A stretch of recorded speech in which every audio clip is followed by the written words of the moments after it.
I don't think you should really brag. You should stay humble, but I'm pumped. I've got a Hemi and an NV4500. This is like my dream setup here. This is going to be awesome. But not this Hemi, because I started swapping the oil pan so I can put the truck pan on it, which is a rear sump. And I showed you guys before, there's a little hole in the block. Well, that is part of a rod. There's some stuff down there. And up here, there's a hole on the other side. Well, you can see here, it kind of punched out the block there. And then up here, yep, that rod let go. If you can see it up in there, we get the light. Yeah, it bent the rod, broke the rod, threw the rod. I mean, it did everything.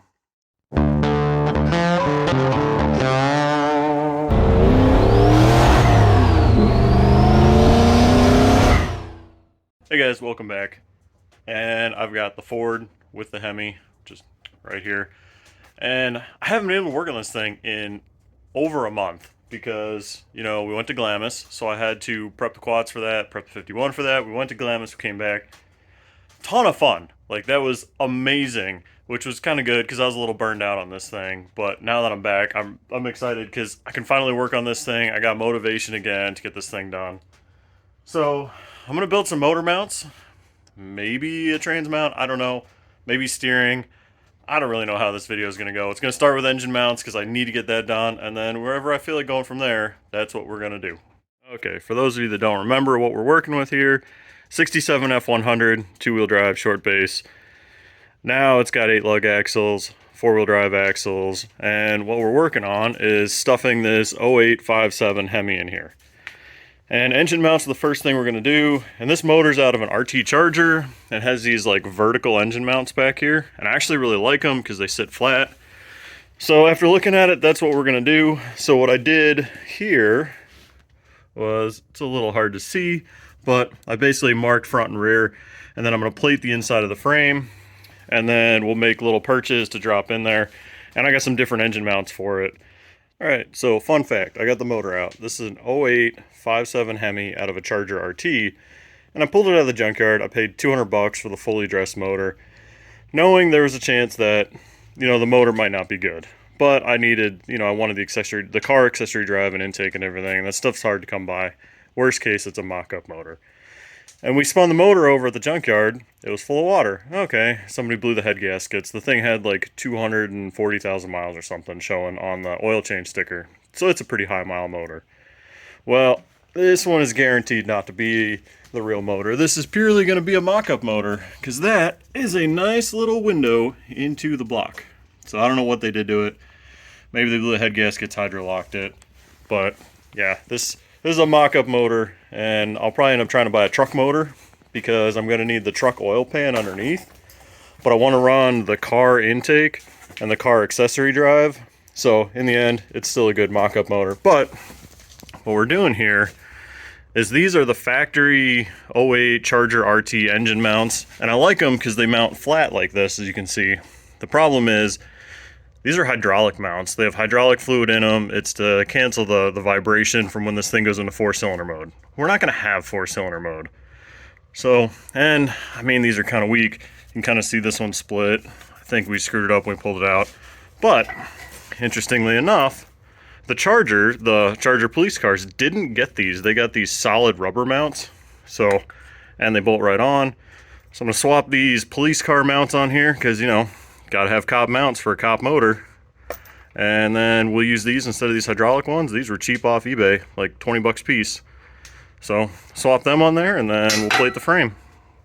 Okay, those are welded in. I got the top of the coil mounts also welded in.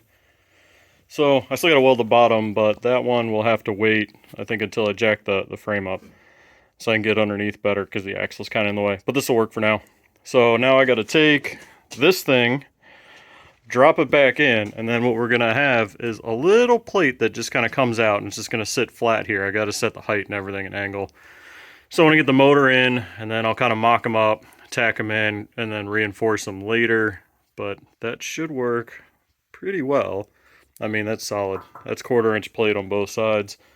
So that'll really reinforce the frame there. But now I just got to drop the motor back in, get it at the right height, angle, everything. Make some little plates, and we should have some engine mounts. Motor is hanging back in now, and I've got some plates made. It's a little bit of an angle, but it'll rotate out. Gravity's just pulling it in. So I got a plate for that side, and I got a plate for this side. You can see it back there. So it's pretty much where it needs to be right now. And when you put a motor in, obviously you want it level left to right, but going back, you don't want it level. You want like a 3 to 4 degree trans down angle to get the drive on and everything good. So right now I'm sitting right at about 4 degrees. The transfer case, everything seems good. So I'll tack these in, and then we'll set the final angle with the trans mount. But if I, hit the angle I have now, these won't be under stress. Everything will be good. So I think it's good. I'm a little worried, like my left to right spacing, because I think it's pretty tight. But I can't put the manifolds on because I put the chain there. So I'm going to tack these in real good, and then we'll pull the chain out. I'll make sure the headers fit, and go from there. Well, this is a sad day. It's a very sad day. The old welder has died. This little Harbor Freight welder has built an entire car trailer, the 51, the Trans Am. I mean, it's built a ton of stuff, but she doesn't work anymore. I was trying to weld in the driver's side over here, somewhere in there, right about there, and it doesn't feed anymore. The wire feed has died, is jammed up, and it won't move, so it's a sad day. This little $250 welder has been through hell and back with me, but I think it's time to do a little bit of an upgrade.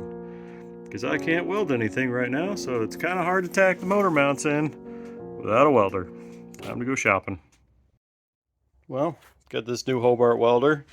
Definitely welds different than the old Harbor Freight Special. So it's a little bit of learning, but I did get these 2 brackets. The top side's welded, I didn't weld the bottom yet. I want to drop the motor in, make sure everything's good, because I also want to put some gussets up so it's not just a single weld, because that'll just bend and break off over time. But there's enough weld on there for now to drop the motor in, see what it looks like. And they're not, I don't know, they're okay. It welds a lot different. Used to that Harbor Freight one, but I'll get used to it. I'm not worried about it. Drop the motor in, and that's got enough strength that the motor will sit on it. And that'll be good. We can see how it sits. The Hemi is in under its own weight, and it is a thing of beauty. Got this manifold on. Look at that. Drops right in. It'll come around the front. No problems. Great. This side, ugh. This side's messy. It is all up into the frame rail right here, and you can see it's not even up on there. I kind of knew this was going to happen just because the motor's so wide, and I offset it to the passenger side a little bit because I have to snake a steering shaft up from there down to wherever the steering gear is here. So I kind of knew this was going to happen.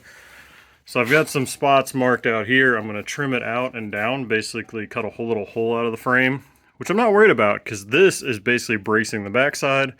And then what I'll do is add another gusset over here. So it doesn't really hurt if I take out kind of this top little corner. It's not the greatest thing, but once I plate it in, it'll be no big deal. And then this manifold should sit right in there. And I think I'll have an exhaust setup that'll work. But I want to trim that out and see how it works. So time to plasma that plate that I literally just welded in. Fun stuff. Well, it's not my favorite work. It's pretty messy. But, I mean, it was done with the plasma in here. But it all fits, and I'm not too worried about it.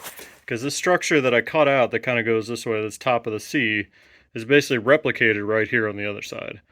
So, there's a lot of extra strength here, so I'm not too worried about that. What I think I am going to do is go in and box the inside later on, and I'm definitely going to clean up those cuts when I get the motor out, because, I mean, they're plasma cuts in there. They're kind of gnarly looking. But, it's going to work. I mean, that side looks good.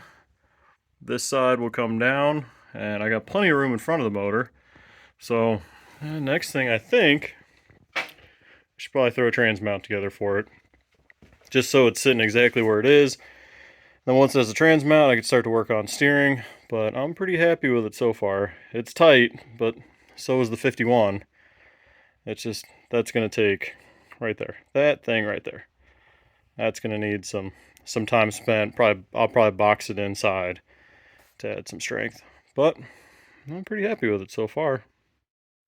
Well, now that the engine's in there, time to make a trans mount. And I think what I'm going to do is it lines up here with the back of the radius arm mount is take some 2x4 rectangular tube across and then plate it in here, and the trans mount will actually reinforce the radius arm mounts. Alright, so this is what I came up with for a trans cross member. So the factory trans mount bolts right here. And then what I did was I trimmed this back because this gets into the radius arm mount a little bit. Not real bad, but kind of close. So there'll be tabs that come down on either side, just like this. Those will come off the radius arm mounts. And then I'll through bolt it straight through with these bolts. That'll tie both radius arms together. And it'll work really well. A little access hole to get to the nuts. But it's 2x4 tube, 3/16 wall, should be plenty solid. I'm just gonna go down, make some tabs, and that'll be a really solid cross member. I think that's gonna work really well. Alright, that's a trans mount. Gotta weld it in, it's all tacked in, but I'm really happy with the way that turned out. I mean, it's 2x4 tube all the way across. You can see it ties up right into here, which is the radius arm mount, all the way across the other side.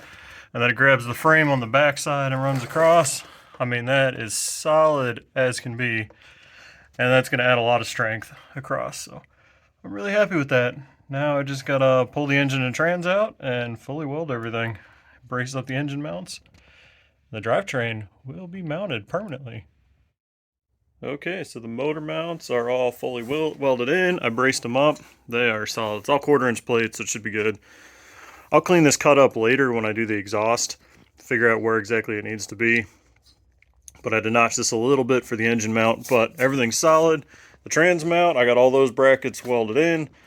So pretty much just ready to put the motor back in, except there's been a slight change of plans. And that is, this 3500 is not going to be used. So when I was mocking this thing up a couple videos ago, I think I even mentioned that, yeah, it'll probably get a 4500 before I even, before it's even built.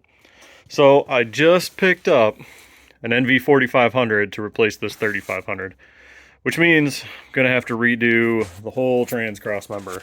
So that awesome trans cross member I did now won't fit because the trans mount's further rearward. So I'm going to have to unload that. I'll get it on here. I also have a truck oil pan to swap on here so we can kind of fit things up a little bit better. But that 4500 overall, it's a way better trans. It's what this truck really needs. So I don't really mind redoing that trans cross member. And honestly, I don't think it'll be that big of a deal. I'm hoping I can just extend it rearward and it'll work. But I've got to go muscle that giant beast around, get it on this motor, and then put it all back in, redo that trans cross member. And then I think we'll be done with getting the motor mounted.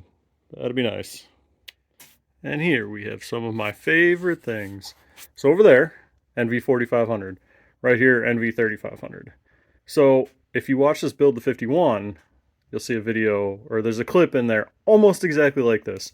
Because I did the exact same thing. I used this trans to build the 51, and then found an NV 4500 before we even started, or before we even finished it. And so the quick rundown is, this is an NV 3500. It came behind like V6s and 5.2 V8s.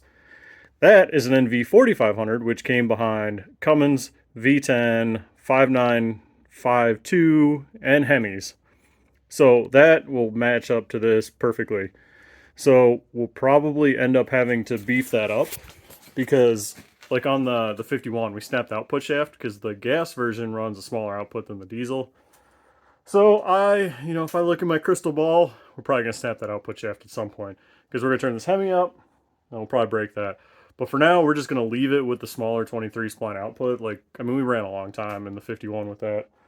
So that thing is a monster in comparison to this 3500. I like the 3500. It's just not rated for what we're doing. That 4500 I should be able to turn this Hemi up. And I was going to leave it at 7 pounds.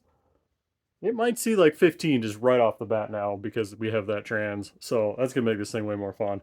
But the thing is a beast. It's cast iron. So I'm going to get them swapped around and then we'll try to get it in there. All right. 4500's bolted on. I don't think you should really brag. You should stay humble, but I'm pumped. I've got a Hemi and an NV4500. This is like my dream setup here. This is going to be awesome. But not this Hemi, because I started swapping the oil pan so I can put the truck pan on it, which is a rear sump. And I showed you guys before, there's a little hole in the block. Well, that is part of a rod. There's some stuff down there. And up here, there's a hole on the other side. Well, you can see here, it kind of punched out the block there. And then up here, yep, that rod let go. If you can see it up in there, we get the light. Yeah, it bent the rod, broke the rod, threw the rod. I mean, it did everything. There's a bunch of water in here, so I'm kind of thinking somehow they blew the head gasket and then hydro locked it and just destroyed that thing, but it is nasty up there. But this block is shot, but it's a good mock-up block for nothing else. But I can't believe all the damage it did. And I'm sure that made one hell of a noise, putting two holes in the block, one on either side, dropping. I mean, that's the rod. Like, just pieces of rod. Sucker was cranking when it let go. There's a whole bunch of chunks down in here too. That's some gnarly carnage. Okay, so I was just getting ready to put that other pan on, and oh, look at this. 2 cylinders. I mean, that rod is right there, and it is again bent, destroyed, and beat up. So I don't know if the block's cracked up front here, but they took out 2 rods. I mean, it was a bone stock 08 Charger at the junkyard that I pulled this from.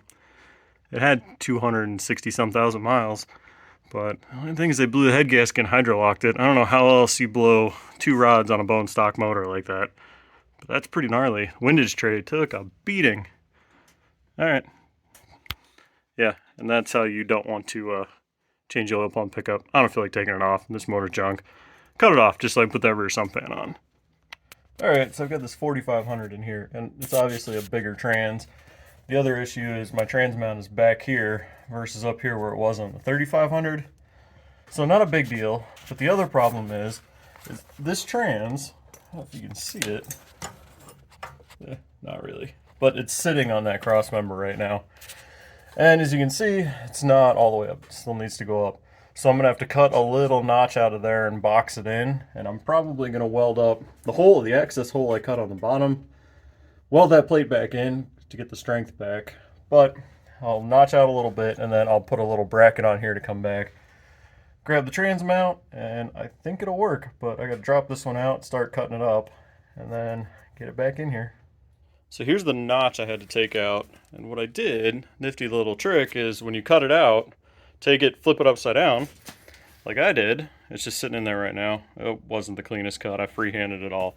But flip it upside down, and now I can weld it back in, and it'll really stiffen it back up, and it won't be so weak because there's this big cutout in it.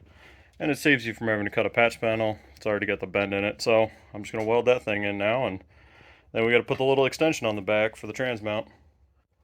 All right, trans mount is done. Just put that little offset on it. That'll work. Still gotta take it out and finish welding it up. But there's everything's, the whole weight's on it, jacks out. So this thing is pretty much mocked up and mounted. All right, that's gonna wrap up this video because that was a lot of work. Getting both engine mounts made, trans mount made twice, swap the trans. So I've got a lot done. I did have to add in 2 little braces here just to keep the frame from flexing because I need to get a cross member. But the next thing I'm going to do is I need to modify that column, move it around, make it more comfortable, put some Trans Am pedals in there because I got them. And once that's done, I can do a steering gear, and then I can do a track bar, and then I can do a cross member. So it's a whole cascading list of things. But I'm going to wrap this part up here and come back next time, and we'll start making it fit somebody who's 6 foot tall with a little bit of a beer belly. But all right, thanks for watching.